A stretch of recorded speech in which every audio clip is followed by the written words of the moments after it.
天团5566曾经风靡全台湾，是许多7.8年级生的偶像，单飞不解散的他们，于本月23日再度合体，强势回归到台北小巨蛋开唱。演唱会门票一开卖瞬间秒杀，当天现场更是座无虚席。在演唱会完美落幕后，团员孙协志今25日在个人脸书发布签字文，他表示演唱会从一开始就不被看好，更有人认为他们已是过气明星，吐露一路走来的心声。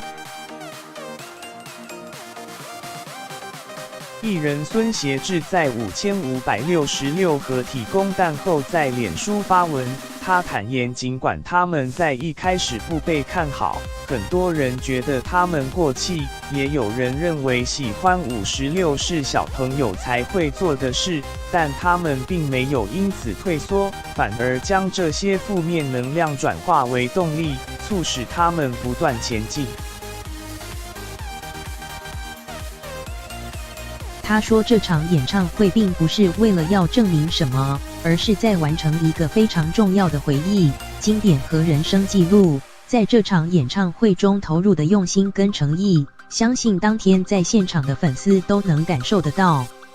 他感性地写着：我和我的兄弟们再度地完成了一场只有我们可以做得到，也只有我们才可以超越我们的一场演出，也感谢所有一起完成这场演唱会的所有伙伴及一路以来支持56的粉丝，更表示如果未来还有机会，希望能在一起努力，不断地创造出新的纪录。最后他也高喊初心不变，重返荣耀，56不能亡。实习编辑斜线李佳莹。